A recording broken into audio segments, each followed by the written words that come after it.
কল্যাণীতে ITI মোড়ে এখন রাস্তার অবস্থাটা এমনই হয়েছে, একটু যেতে গেলেই মনে হয় 1 ঘন্টা করে দাঁড়িয়ে থাকতে হচ্ছে। তো আমরা তো প্রায় আধা ঘন্টা দাঁড়িয়েছিলাম স্কুটিটা নিয়ে, ও ওই দিক মানে চলো লাইনে তো দাঁড়ালাম না, এমনি প্যান্ডেলটা একটু তোমাদেরকে দেখিয়ে দিই, যেতে যেতে যতটা দেখাতে পারি। ওয়াও,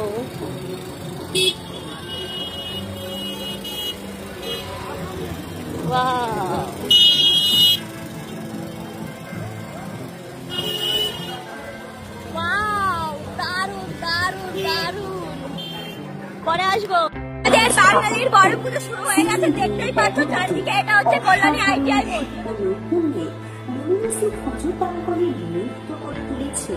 সরকার ডেকোরেটার্স প্রোপাইটার সমিতি সময়গত সকল দর্শনার্থীদের ক্লাব ও আইটিআই মোড় ব্যবসায়ী সমিতির পক্ষ থেকে জানাই শুভ স্মরণীয় এক অনুষ্ঠানে অভিনন্দন ও এক আকাশ ভালোবাসা।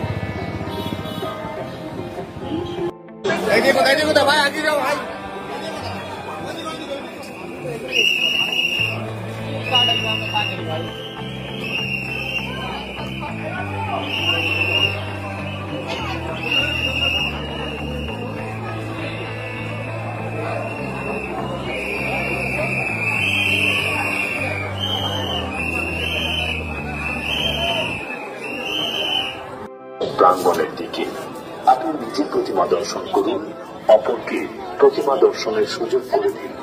সুশৃঙ্খল ভাবে উৎসবের ছন্দে থাকুন। যে কোনো পুজো হোক না কেন, আমার প্রসাদ না খেলে ভালো লাগে না। তার জন্য রাস্তা দিয়ে চলে যাচ্ছিলাম, দেখলাম করা কাকু এই দোকানটা থেকে প্রসাদ নিয়ে যাচ্ছে। আমি আবার ঘুরে আসলাম প্রসাদ নিতে। দেখো খুব তাড়াতাড়ি আমরা মায়াপুর পৌঁছে গেছি। এই যে ওই দেখো মায়াপুর, আর একটুখানি মানে 23 মিনিট মতো আছে মায়াপুর ঢুকবো, তাই না? একদম, আর 23 মিনিট মতো। আবার মায়াপুর। তো গদা ভবনে কোনো রুম পেলাম না, তার জন্য আমরা যদি নামহট্ট ভবনে আসতে পারি।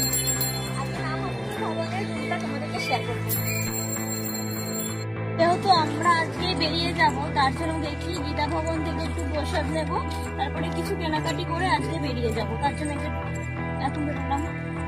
রাতের প্রসাদটা নিয়েছিলাম গদা ভবন থেকে, আর আজকে দিনের বেলায় নেবো সুলভ প্রসাদ ভবন থেকে। দেখো মানে সুলভ ভজনালয় থেকে আসবো। রোদে রোদে কি করে বেড়াচ্ছিস?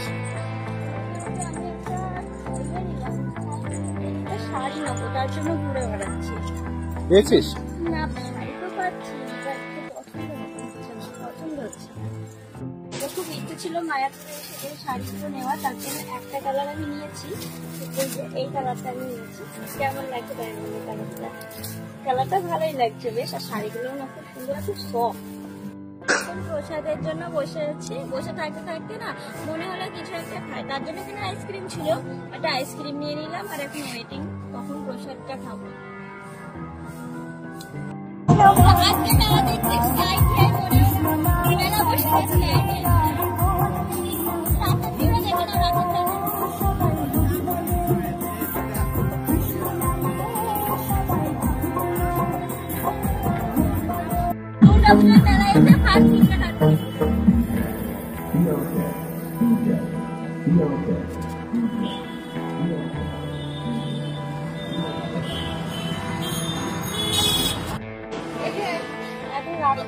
রাত্রে সবজিগুলো বেশি ভালো লাগে, আর ওবারে বাজার করতে এসে বাজার যায় না, সব আছে বাজার করতে পারে। অমৃতা কি খাচ্ছিস তুই? ডালপুরি। দোকানে ডালপুরি বেড়েছিল, তার জন্য বললাম যে একবার ডালপুরি নিয়ে আসতে। বসেই আছে, কিছু খেতে ইচ্ছা করছে, বাইরে বৃষ্টি হচ্ছে না, আর এই বৃষ্টি হলে না কিছু খেতে ইচ্ছা করছে। তুই মাংসের ভিতরে লবণ দিলি কেন? কারণ এখন যদি লবণটা দিয়ে দিই তাহলে যে আস্তে আস্তে ভাবটা থাকে না, সেই ভাবটা দেখি থাকে না, আর হচ্ছে ভালোও লাগে বেশ। মানে এটা দিয়ে ধুতে মানে এই যে সিল্ক ভাবটা থাকে সেটাও কেটে যায়। অমৃতা তুই তো মাংস ধুস না, আজকে হঠাৎ তুই মাংস ধুতে বসলি? ভিডিও করার চক করে মাংস ধুতে হলো, মাংস ধুলে আমি মাংস খেতে পারি না, এই আস্তে আস্তে গন্ধটা আমার ভালো লাগে। কি খাচ্ছিস সমান করে? অনেকদিন পরে মা মাংস কষালো, মাংস খাচ্ছি। মায়ের হাতে একটা কষানোটা দিলে লবণ টেস্ট করার জন্য। মায়ের হাতে অনেকদিন পর গরম গরম ঠিক আছে লাগাবো না ঘুরে ফিরে না।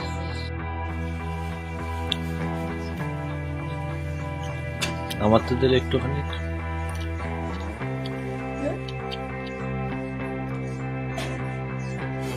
মাংসগুলি করে খাই দিলাম, এটাই আমি চুষছি।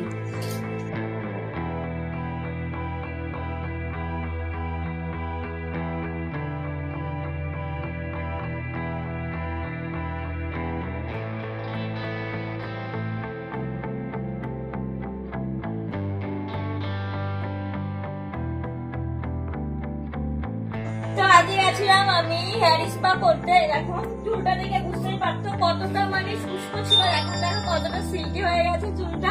আমারও ভালো লাগছে, হাত দিতেও দেখো না কতটা সিল্কি সিল্কি ভাব, পুজো পুজো ভাব এসেছে, এটাতেই তো বোঝা যাবে তাই না। আমার অনেক দিনের ইচ্ছা ছিল যে এই টাইপের আমি নাইটি পরবো। তো আমি দোকানদারকে বললাম যে এই টাইপের, মানে প্রথমে বোঝাতে পারছিলাম না, তারপরে উনি বললো একটা কালারই আছে। তো আমি দেখলাম যে অনেকদিন নেওয়া হয়নি, তাহলে অমৃতা তোমার তরকারি রান্না হলো? সরি, তরকা। হ্যাঁ রান্না হয়ে গেছে। আর দেখে বলো তো রেস্টুরেন্টের মতন কালার এসেছে কিনা। হ্যাঁ, পুরো রেস্টুরেন্টের মতো কালার। তা এবার খেয়ে দেখবা কেমন হয়েছে, ঠিক আছে? ঠিক আছে।